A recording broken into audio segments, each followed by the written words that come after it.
সবাই বলে কোনো ধর্মই খারাপ কথা বলে না, ইসলাম একই কথা বলে। কেন তার সমস্ত পৃথিবী তৈরি করতে 6 দিন লাগলো?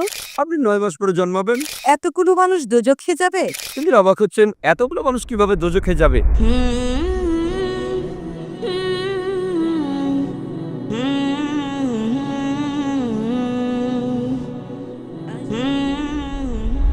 সবাই বলে কোনো ধর্মই খারাপ কথা বলে না, কিন্তু মুসলিমরা কেন অন্য ধর্মের লোকদের ইসলাম গ্রহণ করতে বলে?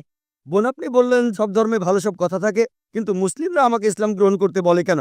অন্য যেসব ধর্ম আছে সেগুলো যা বলে তার বেশিরভাগ কথাই ভালো, তবে ইসলাম ভালো কথা বলার পাশাপাশি আপনাকে দেখাবে কিভাবে সেটা অর্জন করতে হয়। আমি উদাহরণ দিয়েছি, সব ধর্মই বলে চুরি করো না, ইসলাম একই কথা বলে, তবে ইসলাম দেখিয়ে দেয় কিভাবে সেই অবস্থানে যাবেন যেখানে কেউ চুরি করে না। জাকাত দেন, সাহায্য করেন, এরপর কেউ চুরি করলে তার হাত কেটে ফেলেন, তাহলে চুরি করা বন্ধ হয়ে যাবে, কোনো অপরাধ থাকবে না। এজন্যই আমি বলেছিলাম যে ইসলাম ভালো কথা বলার পাশাপাশি আপনাকে দেখিয়ে দেবে কিভাবে সেটা অর্জন করতে হয়। যদি সর্বশক্তিমান আল্লাহ যে কোনো কিছুই তৈরি করতে পারেন, কেন তার সমস্ত পৃথিবী তৈরি করতে 6 দিন লাগলো? বোন প্রশ্ন করলেন যে আল্লাহ যদি যে কোনো কিছু সৃষ্টি করতে পারেন তাহলে কেন 6 দিন সময় নিলেন?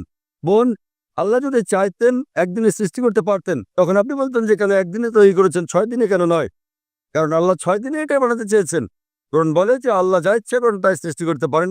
অনেক আয়াতে আছে, আল্লাহ বলেন কোরআনে সূরা আলে ইমরান অধ্যায় 3 আয়াত নম্বর 59, إن مثل عيسى عند الله كمثل آدم خلق من تراب ثم قال له كن فيكون।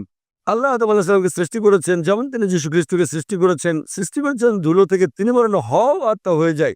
আল্লাহ যখন কিছু সৃষ্টি করতে চান তিনি বলেন হওয়ার হয়ে যায়, তিনি ইচ্ছে করলেই এটা হয়ে যায়। আল্লাহ যদি ইচ্ছে করেন আপনি 9 মাস পরে জন্মাবেন, তাহলে আপনি 9 মাস পরে জন্ম নেবেন। আল্লাহ যদি চান 1 সেকেন্ডে, তাহলে মাত্র 1 সেকেন্ডেই। তো আল্লাহ চাইলেন যে তিনি কোনো কিছু 6 দিনে সৃষ্টি করবেন, তাই তিনি করলেন। পৃথিবীতে অনেক মানুষ ভুল কাজ করছে, আমার ভাবতে খুব অবাক লাগে, এতগুলো মানুষ দোজখে যাবে? তিনি অবাক হচ্ছেন এতগুলো মানুষ কিভাবে দোজখে যাবে। আমাদের এই জীবনটা হলো পরীক্ষা। আপনারা যদি ভালো করে দেখেন যে নিচু গ্রেডের পরীক্ষাগুলোতে বেশিরভাগ ছাত্র পাশ করে, তবে উপরের লেভেলে গেলে সেখানে পাশ করাটা কঠিন।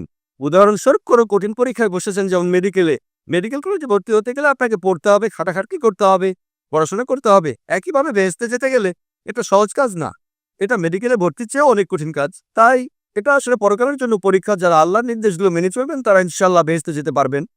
আশা করি বোন উত্তরটা পেয়েছে।